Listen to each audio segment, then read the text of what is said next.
All right, we are live with Grace. Grace, I'm going to share my screen with you. Fab. Okay, so can you see the chart here? Yes, I can. Very good. All right, so we have Grace. When's your birthday? May 13th, 1994. What time? 1:44 a.m. AM? Sorry. Yeah. Where? Baltimore, Maryland.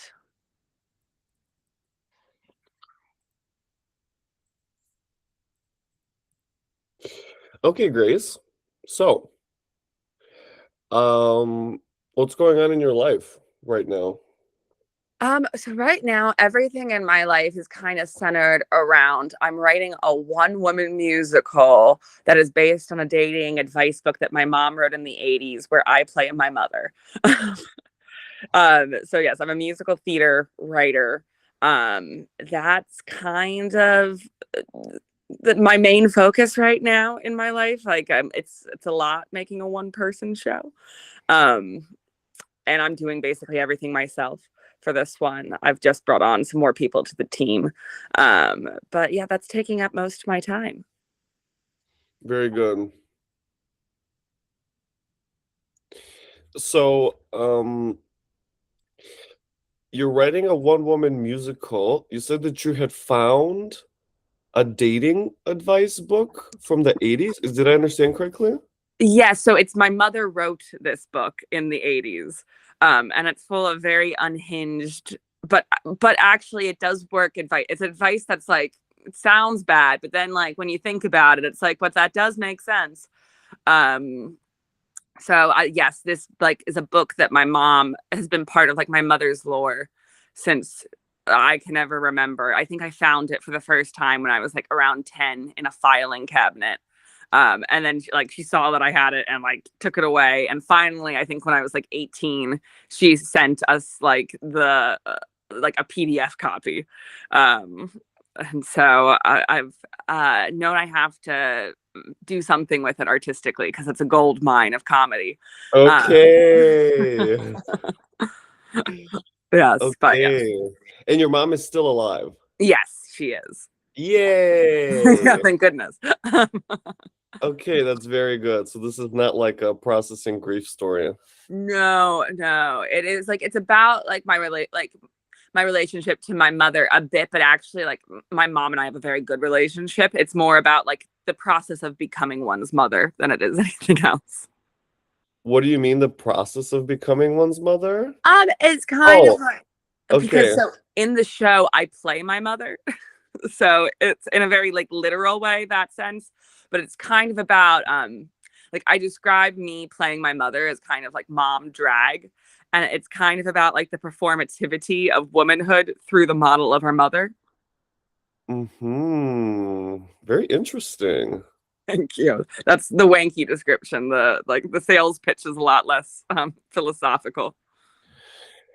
Well, okay, there's a few things coming up already.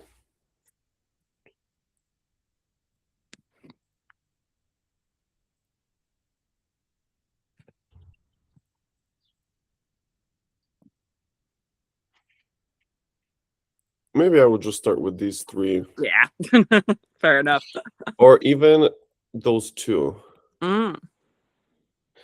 Do you know why I pulled up these two? Well, I know it's my Gemini stellium. This is interesting. I've always viewed, so I do normally whole house astrology. So I've normally put that in my fifth house rather than my fourth house, but I guess it makes sense. Well, okay, Moon and Venus, mother, basically, woman, feminine energy, maybe. Well, first of all, let's start with Gemini. Yeah. And this is happening on many levels in your story. Okay, one of them is that you found this book on dating advice. And that's Gemini, right? When it's a book, something that you're reading. And it's your mother's book, right? So there's the fourth house. Mm. And there's the Moon Venus conjunction that is very, very close, right? It's only 36 minutes from being an exact conjunction. So that makes me think about you getting on very well with your mom, Moon conjunct Venus and Gemini. And also that you're mimicking her, Gemini, right? Because Gemini is the twin. Mm. And so you're pretending to be your mother. You're acting as her, and you're doing that in a funny dating kind of sense, right? So there's the Venus. Mm. Venus Moon. Mom published a dating book. Moon, Venus, Gemini, fourth house. Does that make sense? It does. It does. Yeah. Okay. No, it definitely, my mom's a Scorpio, but like it also, so it actually, it also, the book was never published. She sent it to one publisher who said it would get set feminism back 20 years. And so there it remained. I actually, well, I wouldn't call the book feminist, but I think it exists outside of those sorts of labels. So can you give an example of something that's in the book, just so we can have a Yes. sense of... My favorite short examples is like, so it's A to Z. B is buddies, love his, treat your beaux friends royally, and they'll be your PR agents when you're not around. Anna thinks don't work out between you and your honey. His buddies are a wonderful new dating resource. Oh God. That's great. Okay, so it's very kind of cheeky and direct. Mm-hmm. Yeah, So definitely. something that ladies at that time kind of were like, nowadays that would be pretty commonplace, but I guess back then that was something more taboo. I think so. Yeah, there wasn't like, there's a famous book that was published on dating advice rules that's like more old fashioned called The Rules that came out like 10 years after. But I don't think like, I think all of it was about getting a husband back then. And like the book is distinctly, it's like the opening is like, I like to view men as a buffet table. I like to sample a little bit of each. So it's very, that's what she said. Very different. Yeah, that's a direct quote from the opening. Okay, that intrigues me actually. Are your mom and your dad together? Yes, yeah. So that's the interesting thing also. So they got married when my mom was 36, my dad was 40. So they were an older marriage. But both Scorpios, both very intense people. But yeah, together ever since, very happily married. Interesting. Okay. And so are they still in Maryland? They are, yep. Okay, and you're in England. Yep, in London. Why? So I moved here 6 years ago to study theater directing, and then I married a British man. Uh-huh.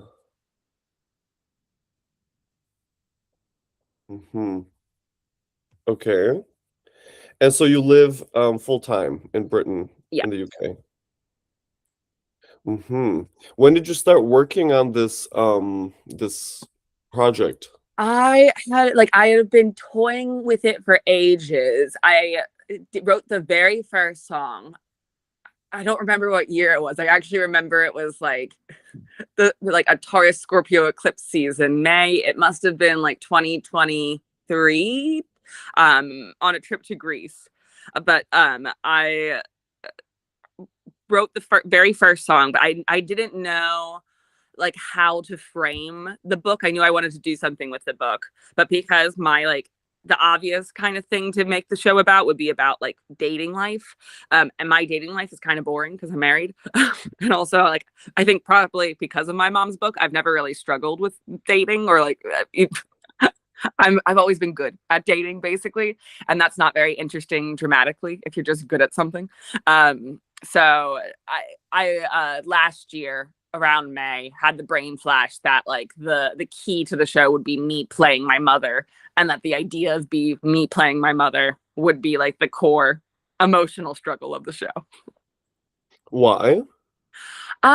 Because well, A, it's camp and funny, but B, I think like, so I'm 31 right now, about to turn 32. And I think what the show is, and I think whereas a lot of focus goes on dating, particularly as a woman, now, especially like in my 30s as a married person, like more of my focus is on being like a woman, like an adult a woman, and I don't even at 31 necessarily feel like that yet. And obviously, like the ultimate example of like women adulthood that we get growing up is your mother. So I've kind of reframed the struggle or the ultimate conflict in the show. Most of it is just kind of a campy, funny, uh, kooky cabaret going through my mom's dating book. But the emotional arc is about me trying to like keep up with the demands of being a modern woman through the guide that my mom has like quite literally left for me to follow. Interesting.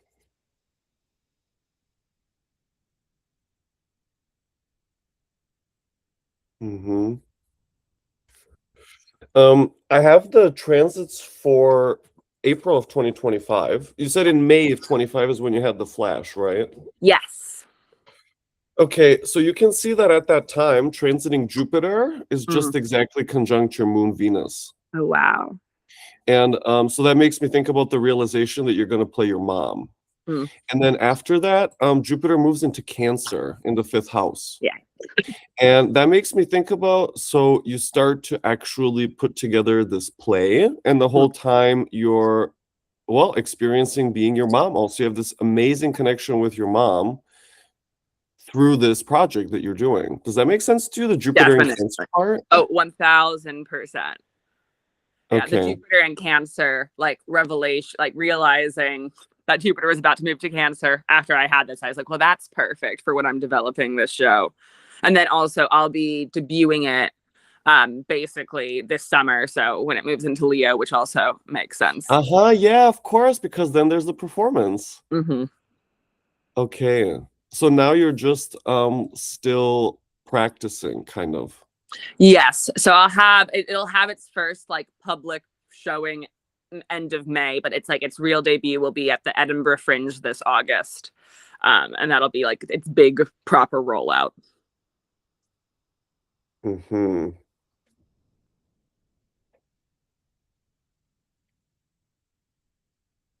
Mm-hmm. Okay.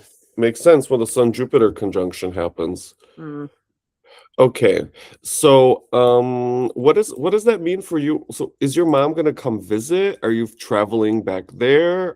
What's that situation with the living and with the Yeah, so I hopefully I'm right now getting my indefinite leave to remain in the UK, which means I can't leave the country until that's decided. Ideally, I'll go home. Maybe I'll do a New York preview in June or in July.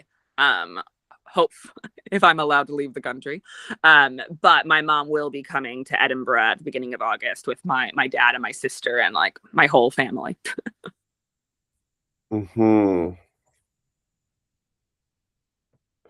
But you're good, but okay, and there's no plans for I'll show you why I'm asking Mm. about that. Okay. It's because Uranus is about to enter your fourth house. Mm.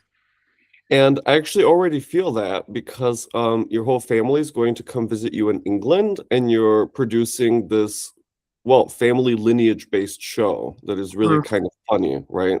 So that feels like, okay, so you're focused on the whole family bit. And I guess that's going to be for the next year or so, right? Because the show is not going to be just for a month or two, or Exactly. Yeah, okay. much longer. Mm-hmm. Okay. Well, what else do you feel happening around you other than the show that you're putting on? Um, I guess, yeah, I've kind of had blinders on everything else. Like the rest of my life is like slightly chaotic. I'm like, if I'm looking at disruption in my home space, it's like it's a bit of a mess in here right now. Um, uh, Why? well, just like physically, I'm looking at all of my like I've got all of my costumes on the floor in front of me, things like that. Um, Ah, I get it. Okay, so is your house becoming like the place where you're practicing oftentimes? yeah. Like in And the mirror and stuff? y- yes, kind of, in a way. Or it's about to be probably because yeah, I've been mostly focusing on writing up until May 1st is when I'm really like beginning to get my performing into gear versus like the writing side of things. But that does make sense. Mm. Uh-huh. Okay, how long have you been writing? I started in I timed it. What did I know I timed it over the retrogrades of this past year that I like finished it before. I must have been November. Yeah, early November. I did the first draft right before Mercury went into retrograde. I finished the first draft, did redrafting. Second draft was January 1st. I see. Okay. Um, this is what I'm feeling now. Okay, you can see that well, first of all, you had completed you said November is when you Yeah, began. November. Yeah. Yes. Okay. November is when Saturn stationed direct Mhm. and started to move forward. Yeah. And when Saturn is moving forward, you can see he's making an exact sextile to your Mercury in the fourth house the whole time. Wow. Okay. So that makes me think about how you're kind of racing and writing every day in that Mm. period. Is it every day? We're working on something with like it. It might be that I'm bedazzling my costume, but like not a day goes by when I'm not doing something. Uh-huh. Okay, so this has a lot of energy behind it, what you're doing. Yeah, yeah, Okay. yeah. Mm-hmm. And coming off like so over the course of my Saturn's return, I had my first big well, I did my first two big musicals. One that was a two-hander show that ended up off Broadway right at the end of October. So like right at the end of the Saturn and retrograde period. Mm-hmm. Mm-hmm. And then this past August, my first like full scale musical adaptation of Sense and Sensibility got put on by someone else with like a big 30-person cast. So the Saturn's return was very like focused on becoming a writer and like actually getting my work out there. Interesting. What I also feel, um, okay. Oops. Because you said that was during your Saturn return. Okay. Yes. So that would have been 2 years ago, essentially, right? Yep. Yeah. Okay. What I want to point out to you, your Saturn return would have been one layer of it, which I didn't hear too much yet because I don't have the full context. What Mm. I heard actually is Uranus transit to your sun in the Mm. third house. Mm. Because that's when your work starts getting picked up as a writer, right? The sun in the third house. Definitely. And it gets adapted by other people. That makes me think about the Uranus, because Uranus is a outer planet, so it rules like generations, right? And so Mm. your show is being picked up by Broadway. That makes me think about the Uranus Sun, or not by Broadway, but by other Yeah, artists. yeah, yeah. Close Okay, enough. We'll manifest the Broadway.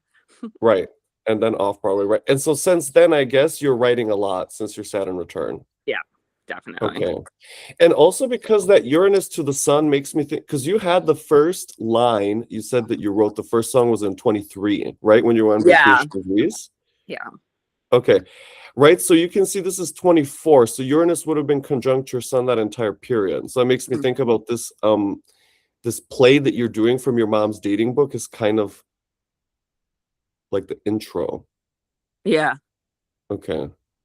Yeah. And then you can see that Uranus that whole time is like moving between this third house and fourth house and Mercury, right? So that makes me think about how, well, you're taking off by writing a play about your mom, Mm. about the book. Okay, does that all make sense so far? Definitely. Definitely. Okay, very good. Hmm. So how does your mom fit into this? Like, what is her? How does she relate to this project? That's a good question. So she's always very much like, I mean, she's a bit apprehensive, but she like approves of it for sure. I mean, I think she is enjoying it. She's read at least one draft, um, and was happy with it. I was like, make any changes now or hold your peace.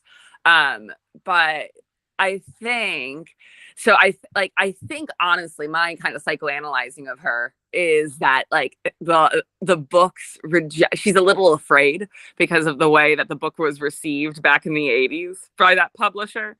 I think she anticipates getting some sort of backlash, basically. Um, which hopefully I'm writing the show in a way Mm-hmm. that like even if the book is presented as is, which is slightly unhinged, I mean, most people who I've presented it to so far have left it being like, "Oh my god, I'm obsessed with your mother," or like, "I love your mother." So hopefully Mm-hmm. that will be the actual reaction instead of backlash. But I think that might be something she's worried about. Mm-hmm. Okay. This is also making me think about just the position of Mercury in your chart, that Mm. he's on the cusp of the fourth house, and that there's this big arc in your life that is dedicated to your mother's book, Mm. right? Her dating book. And so what's important here is like Mercury's on the cusp of the fourth, right? There's this book coming from the family. That's Yeah. like this big deal, and you have a whole project around it. Okay. But then what's relevant for me is that there's like Venus and the moon there also. Yeah. Because what is the book about?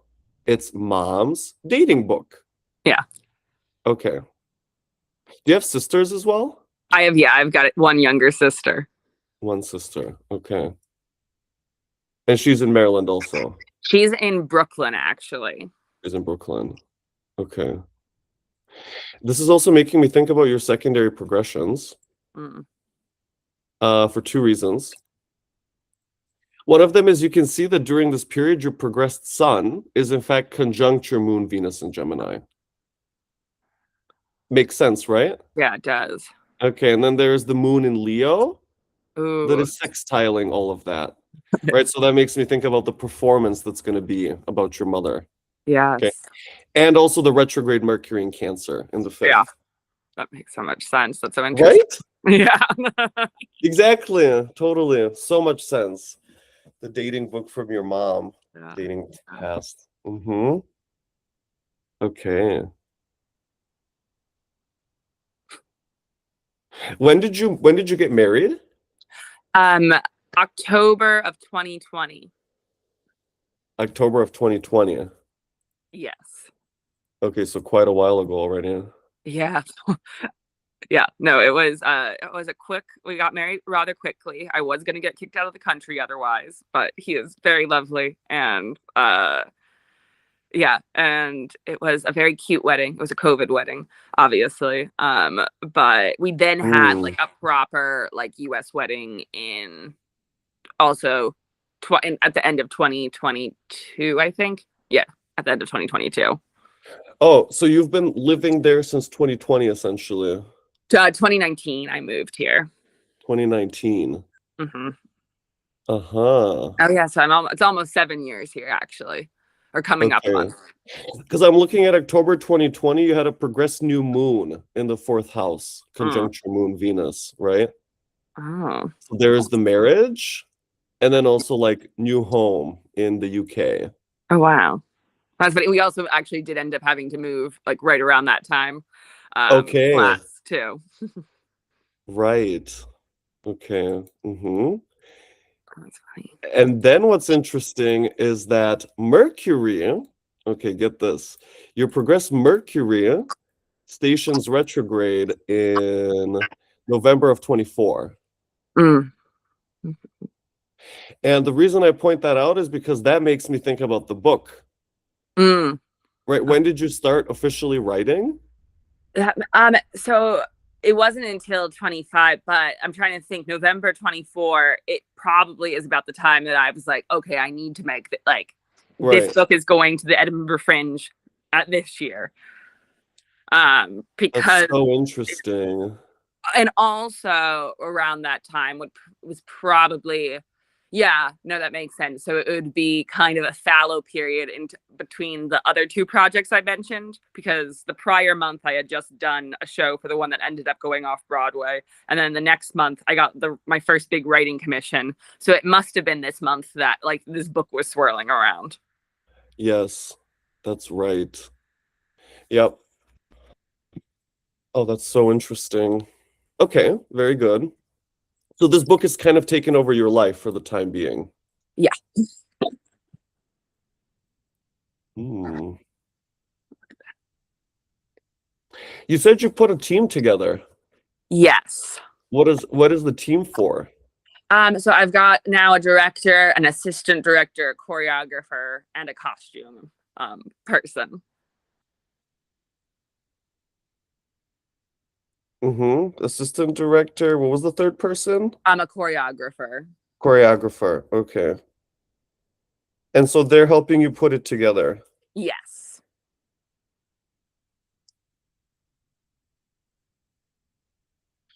Okay, this is giving me kind of like I'm having a vision. I don't know if if you have the same vision, but it's kind of like you're producing a play that maybe would go big.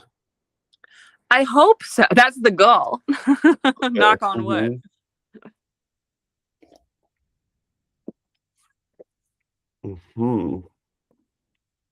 Why do you need a team? Um, well, I have been doing it by myself for a while. I think it's like in terms of these sorts of things, I am doing like a lot of the nitty gritty by myself. But kind of in theater, you can't like write, perform, and direct yourself all at once. You need some like outside eyes. Um, so my director is also the person who I directed her first debut solo show in 2022 August, which kind of launched our careers in a pretty major way. So there's some nice synergy with that.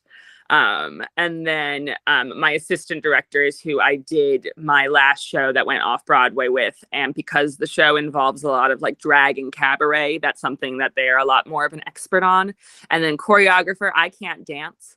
So I definitely need a choreographer to help me look less like I'm flailing around on stage. And what's your biggest kind of what's holding you back the most, or what feels like the hardest at the moment? Oh, that's a really good question. I think I think there's a couple of different things. I think there, like with regards to the idea of the team, I have a hard time letting go of control of most things in life. But particularly like my artistic things, to the point that like I often feel like I'll do it better myself if I just do it myself. Luckily, like the team I've assembled are people that I trust to do better than I would do at these things. So I'm lucky there. And then I think just yeah, having a lot of control. I was listening back to like a reading I did on Saturday for some friends, and like you could see just how I would not let myself.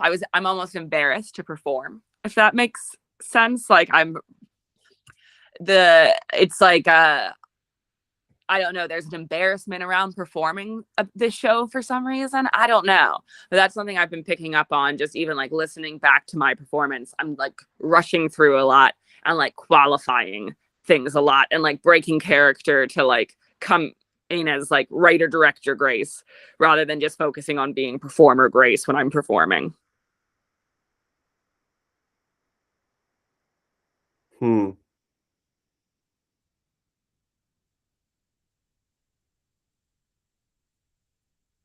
The performance itself. Mm. Why? I think, and this like part of this has been woven into the show now that I've got a lot of anxiety around performing. Um, and like that has become actually one of the core things of the show is like how you perform womanhood and how you perform for men and how you perform on stage.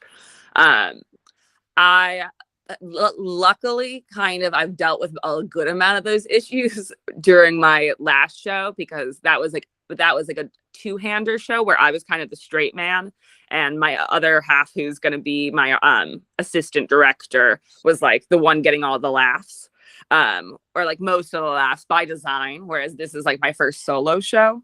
So it's just all me for an hour trying to entertain people. Mm, um and it also features mm, a lot more of me like singing. It's a lot more of my songwriting. And mhm. I'm feeling fairly confident in the songs, which is interesting. I had a lot of anxiety around like singing in my voice because I went to like a musical theater training program that basically like told me I was untalented. But yeah, that would have been 2012 to 2016. That's mostly, I've had enough nice reviews and compliments now that's mostly I'm like feeling okay about it. But this is definitely like my most performative role, basically, since I can remember, or ever potentially. Mm-hmm. Because before you were not so center, you were not so in the spotlight. Yeah, no, for between like I did some stuff, I guess, after 2016, 2018, but between like 2019 to 2024-ish, I didn't perform at all. Well, okay. Mm-hmm. And why do you stop performing? I just thought that I wasn't my strongest talent. Um, Mm. and that so I was focusing on directing. I got a bit into writing. It's actually now becoming a writer got me back into performing because I realized performing my own stuff was easiest, because you don't have to hire someone if you're just performing it yourself. And also, like, I know I've gotten to the point where I realized I'm talented enough that like would I want to go back into the industry as like an actress solely? No, but like can I? If Lin-Manuel Miranda can cast himself as Hamilton, I can sing better than Lin-Manuel Miranda. Sorry, Lin. Uh-huh. Interesting.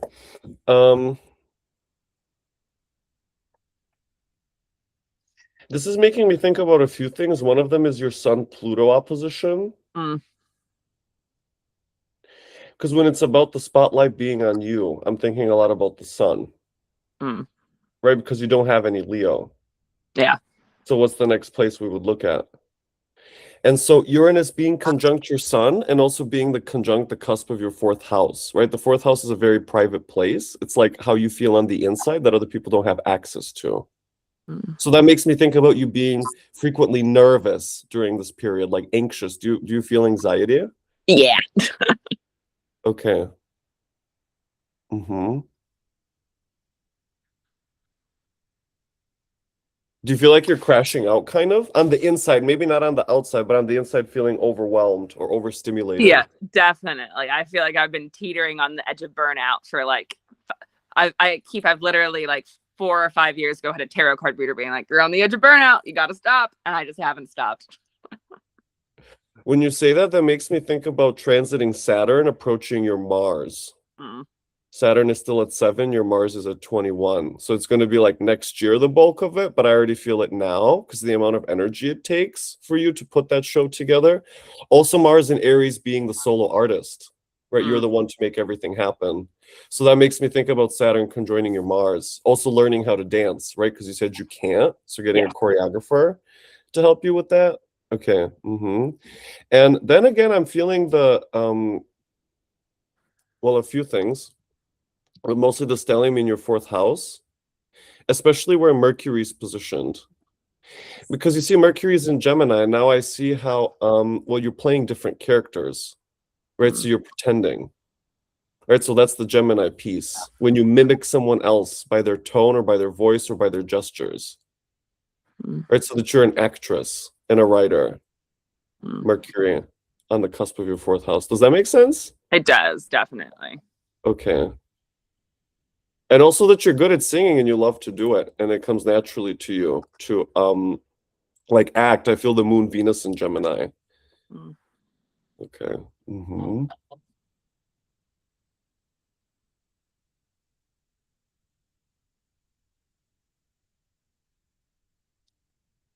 What brought this on for you? Or how do you feel about yourself as it keeps evolving? Uh, I mean, that's a good question. I guess, like, it is actually has been rather like empowering overall, or like I don't. I am quite like confident despite my anxieties and despite like some insecurities that are coming up, some old ones, like overall, I am a quite confident person. And actually doing this has made me feel more confident, I think, in my Mhm. abilities. Yeah, actually, you know what? It definitely has made me feel more confident in my abilities overall. And it kind of has been like the the salve or the balm that's like helped heal some of those wounds from my like my musical theater training. Mhm. Mhm. That also makes me think about the retrograde Mercury Mm, in your progressions. Heal wounds from the earlier training. mm, Mhm. That also, by the way, makes me think about your Mercury Saturn square. mm.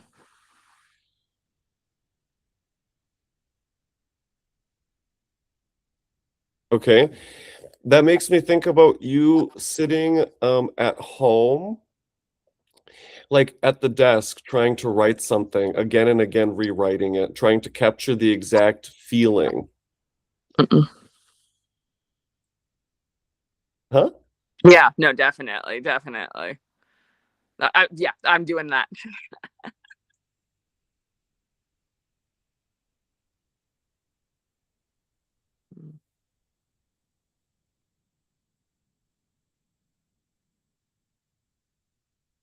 Hmm.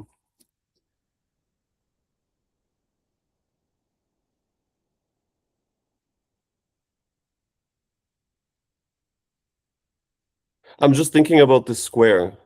If anything comes up for you, by the way, you can just go ahead. Or if you have any No, questions or yeah, no, I've always, yeah, I guess like I've been delving like my Saturn placement. It mhm. does make sense, but like, uh, and I mean, yeah, no, that's interesting, especially seeing it in like thinking about it in my first house in particular. Um, it does make sense though. Why? What are you thinking about in particular? Just like in terms of like reinvention of self, and also it's like if you know, as an Aquarius rising, to have the Saturn there also is quite interesting. I think I have become a lot more like disciplined. Actually, that's also something like in my like life routine. Like I've started working out. Like I am quite hard on myself. Like going back to your idea of like being at home, rewriting and rewriting. Um, like if I'm not productive, I very much link my self worth to my productivity and my performance, I guess. So that idea of yeah, chipping away at a computer until it's right, which I literally was doing like last night with a headache at like 8 p.m. on a Sunday, um, definitely rings true. Mhm.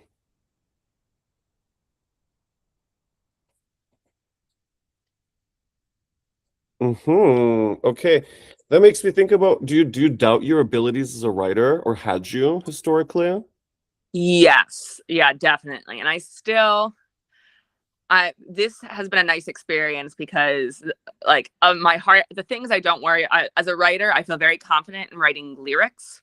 Um, and I've almost never really doubted my ability to write lyrics, basically. So that's been nice with this show.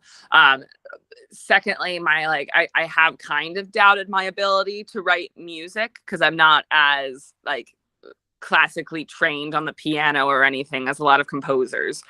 So to have written Mhm. like 6 songs, like basically just using like me logic and like an occasional muse score sheet music has been, and to have music that like people who I respected and admire have said positive things about, has been really nice and healing. The thing I don't think I've cracked yet with this show is writing like the dialogue or like the spoken words, and that's something that like Mm. I like ideally as a writer someday, like I actually won't mind. Like in traditional musical theater, you don't actually have to write all three. You can, but like I actually would not mind giving up the like the spoken words to someone else because I feel a lot I feel like I express myself better in lyrics than I do in just like normal speech. Ooh. And this is my first time. Well, whereas for the previous show I did that went off Broadway, I had written the music and lyrics myself. They were all like inspired by a different composer, but like I had done that all myself. But the book I was co-written with my friend who's like a brilliant writer. And the Sense and Sensibility musical was also co-written by my friend who's a great writer and a great musician. So like this is my first time writing a book entirely by myself, and I am nervous about it being funny enough or tight enough or being clear enough.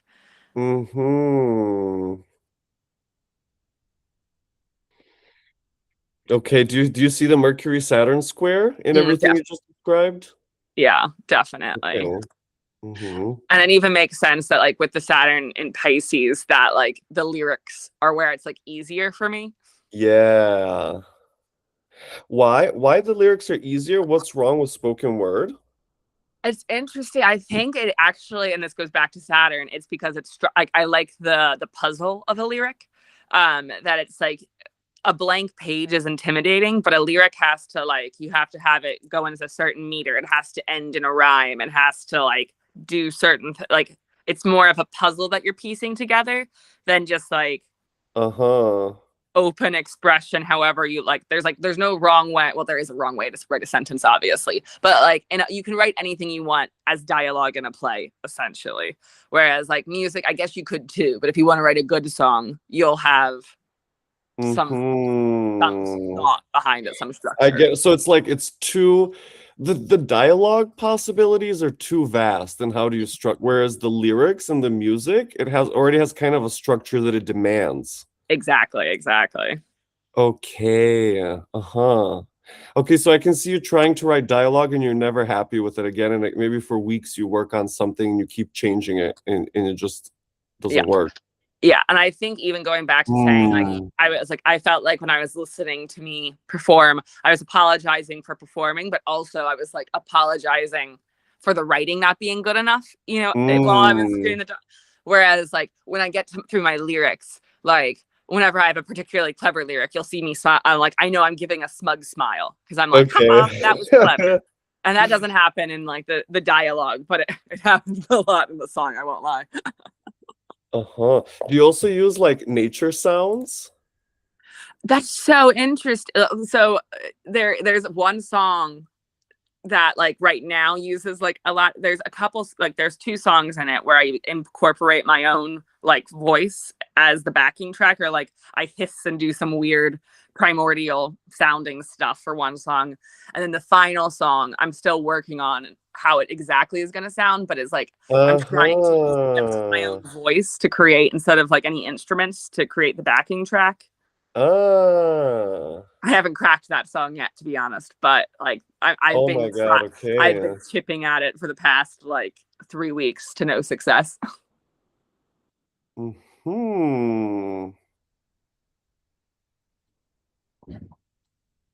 Okay, so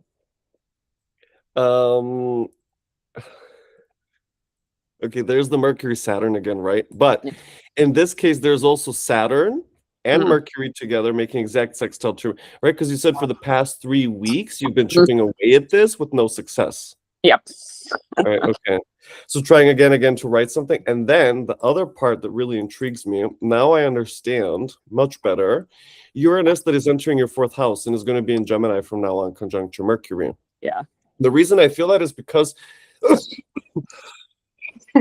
now I imagine that while you're at home, writing lyrics and writing dialogue, I see you trying to use all kinds of different instruments, play with your voice, experiment with different styles of writing.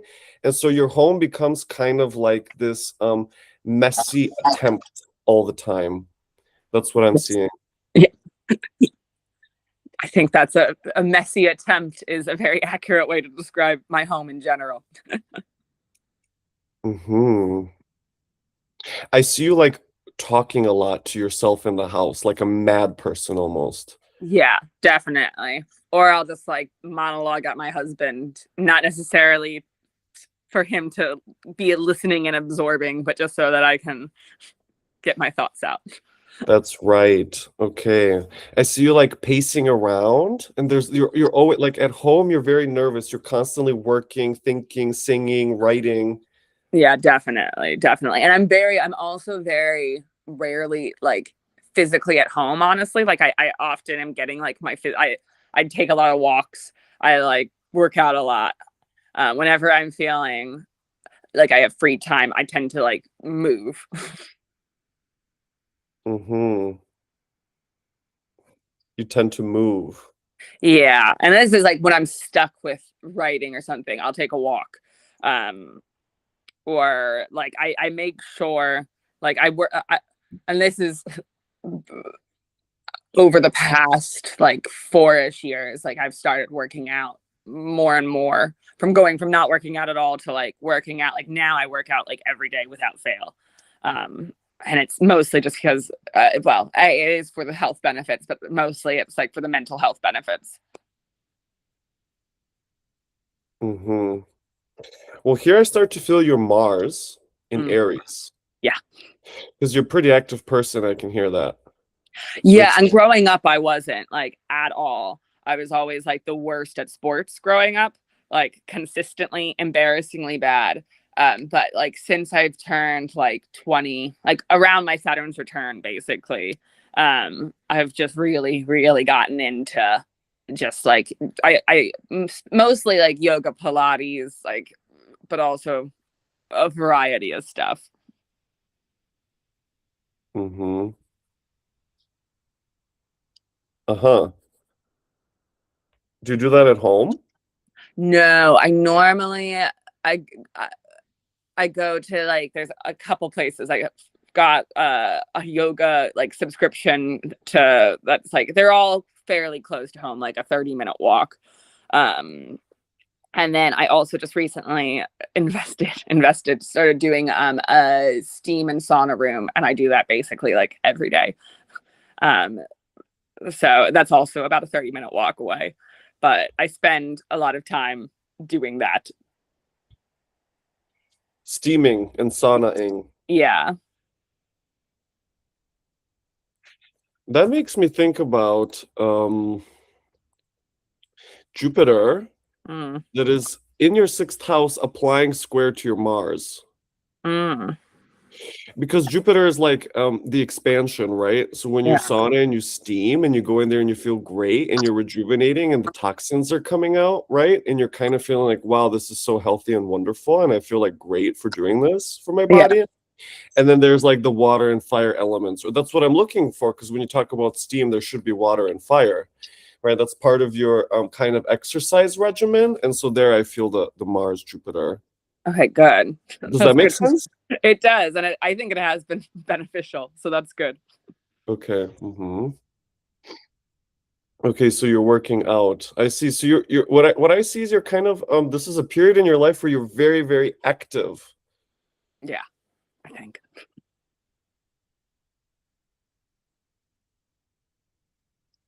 Do you want to also move away from where you're living now? Or do Um, you feel like you want to start a family or something?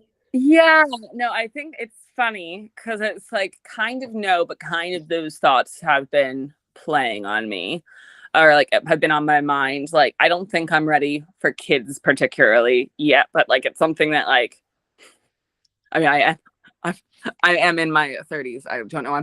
I am. That would be a teenage pregnancy at my age, but it is something that I've like started thinking about. If that makes sense. Mm-hmm. Not like in a near future way. Um, Mm-hmm. I don't know. Yeah, I'm very reluctant to move. I don't like. I'm start happy Taurus season. I don't like change necessarily.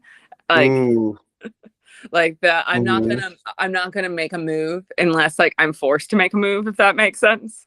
You know what? When you just said that about I don't know this, I just felt like you had a journal or a diary that you were adding to for a long time. Mm. Not like not like a physical one. I've never been good at keeping actual like a written journal that's like consistent. I do a lot of like notes app things. Mm-hmm.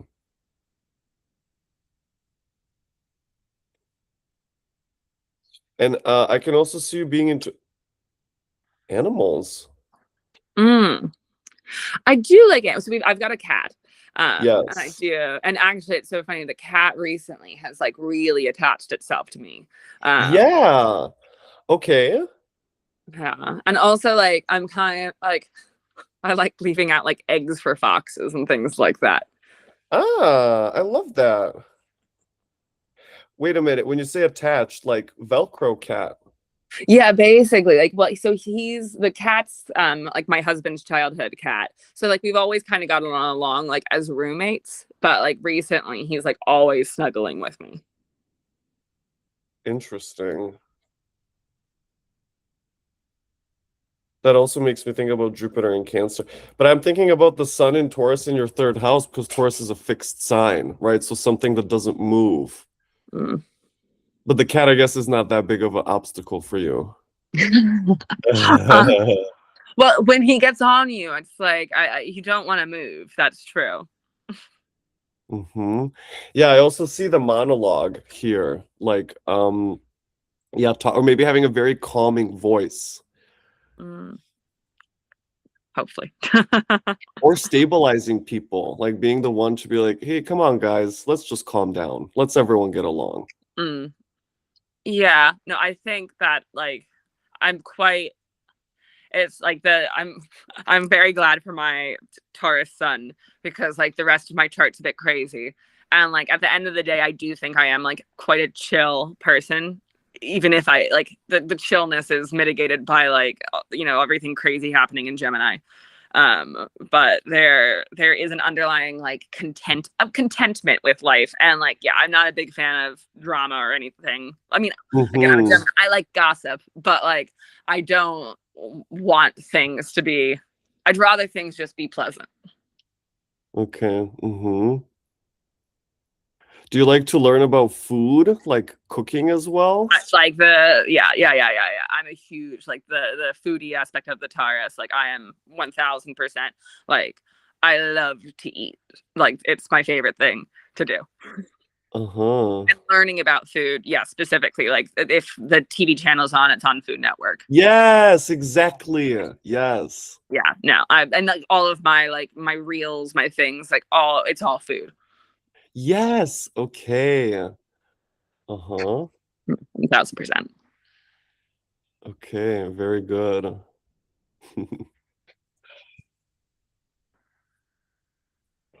Hmm. Is there any part of your chart huh? Yeah, actually, I was just about to say.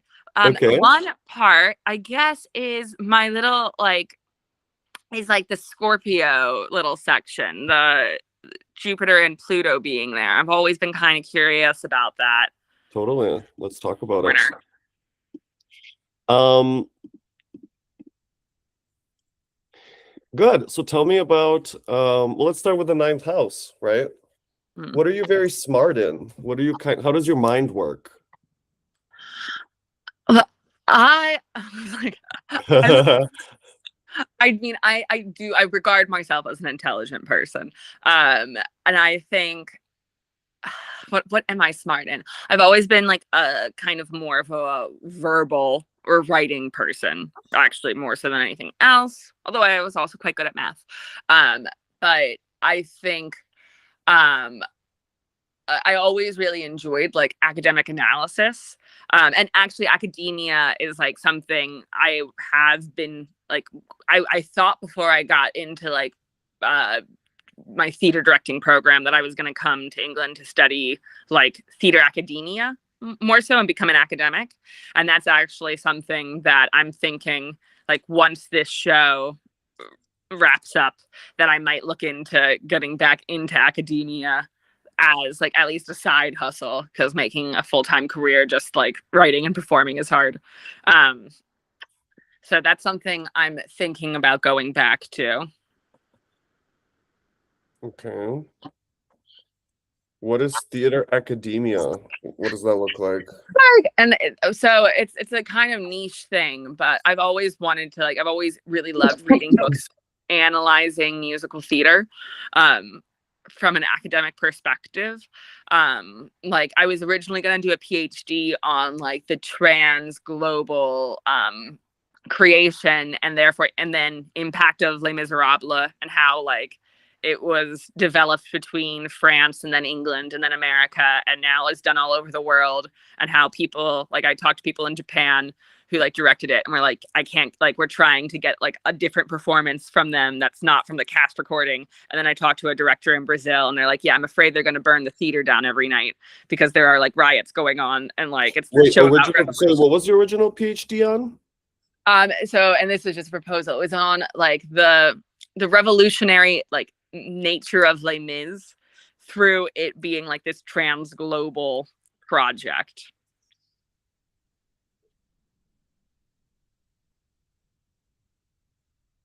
Mm-hmm. Les Mis. Okay. Revolution. Okay, and why? And it's an interesting one because I like Les Mis a lot.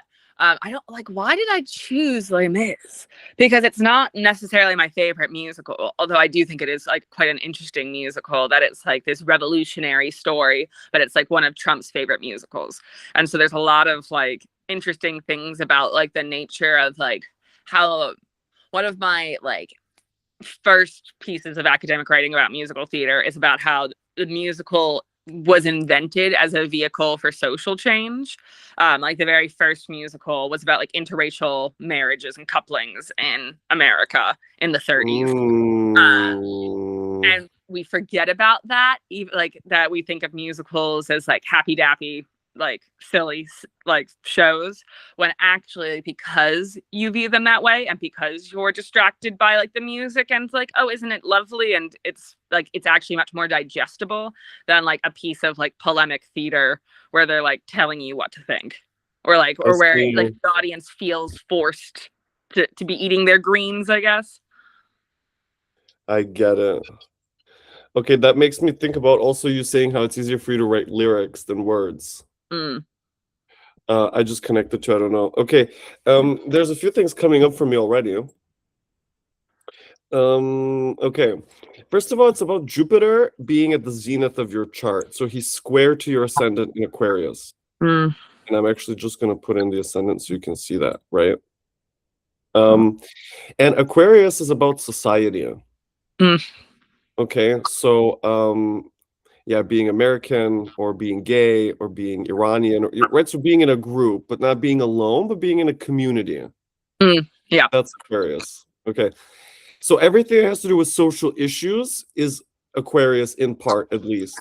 Okay, yeah.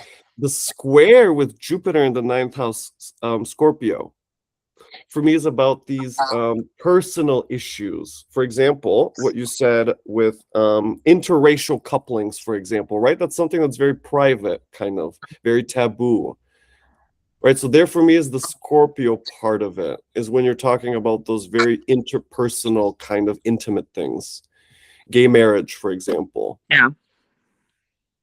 Okay, and the connection with the square in Aquarius is how you're interfacing with that, right? So you're talking about Les Mis, which is a musical which affects many people to help them think differently about these very intimate subjects.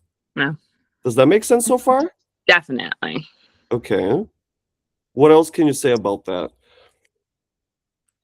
Well, yeah, it makes, and I didn't even connect it back to Aquarius, but like it makes total sense. And like whatever I always like, whenever I wrote about academic theory and stuff, during my studies, like it all basically it normally came down to feminism, or like gender issues, specifically, which I guess is like kind of the issue that like affects me, like the social issue that's going to affect me most directly, obviously. But and that's something that also has become a theme in basically every show I've ever written, including the Mom musical. Mm-hmm. I get it. Like there's a level of intimacy. You're telling the story of you're telling a very high level story Mm. about very personal subjects that people can relate to, but that they don't maybe wouldn't even necessarily want to talk about them directly because it's so kind of private and sensitive. Yeah. Okay. Mm-hmm. Mm-hmm. So you help people reason and think about very sensitive subjects with your work. I hope so. Yeah. Okay, there's Jupiter and Scorpio in the ninth. Mm. Makes sense. Does it make sense? Yeah, it does. It does. Yeah. No. And it's like, yeah, that side of like expanding expanding people's sense of their like, yeah. And I also do think like, not that like my work is necessarily categorized by like sex and death, but it's like something that's like I'm not afraid of addressing. And I think even if my shows aren't about that, like that comes through. I guess, well, to be fair, my last show was a seance. So like Yes. Come yeah, on. yeah. And then Yeah, also, that's yeah, interesting. yeah, and also both my parents are Scorpios, and like both a lot of my work I think does like obviously directly or indirectly is inspired by my parents. Mm-hmm. So they're educators. They are in a way, yeah, they both did PR, which but they both my dad, and actually both of them were very passionate like about teaching me things. My dad, like very much so, my dad's got a very interesting birth chart. Very Scorpio, Sagittarius, Capricorn. Um, all of his personal planets and those three like right up next to each other. And he is very much like passionate about teaching. Mm-hmm.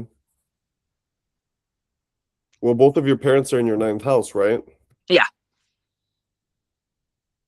Yeah, it makes sense. They would both be teachers to you. Um, yeah, PR, by the way, that again made me think about your Gemini stellium in the fourth house, Mm, right? Public relations, lots of communication work, also writing, talking, yeah, designing messages, crafting. definitely. Okay. Mm-hmm. Yeah, and I had another impression about that Jupiter and Scorpio, but it kind of left. Mm, Yeah, it just made me. I guess it was triggered by you saying that your previous show was a seance. mm, It just gave me this idea of your work and your attitude also being more more open to death, to sex, to throwing things away, right? To breakups, for example, maybe telling the story of breakups. mm.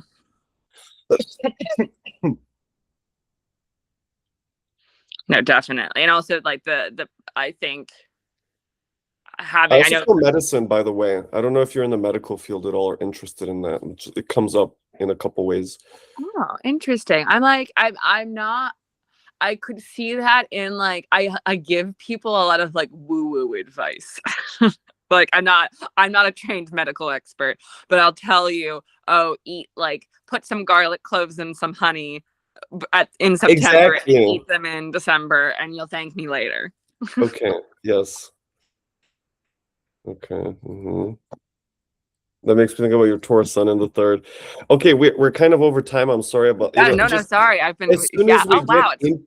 been an I mean, hour. it's so yeah. I just get so because now we're sitting with a Jupiter. I'm like, now I want to work on that Jupiter and figure out more and more and more. But never mind. Okay, good. Oh, So that was let's so just stop there. fascinating. Yeah, well, hopefully that was interesting and I didn't yap too much. No, that was very good. What did you think about it? Oh, About I it? was so interesting. Yeah, no, I do like a lot of. I'm a very astrology girly, but like that, it just offered a very new perspective on everything. Okay, very good. Okay, so it all made sense. It definitely did. No, thank you so much. Sorry for taking so much of your time. That was great, though. Yeah, that was great. Okay, I'm gonna stop recording and then we'll just talk for a couple more minutes. Okay. All That's fab. right. So for everyone that was watching, we'll see you on the next episode of People and Planets. So Grace and I are signing out. All right. Thanks, everyone. All right.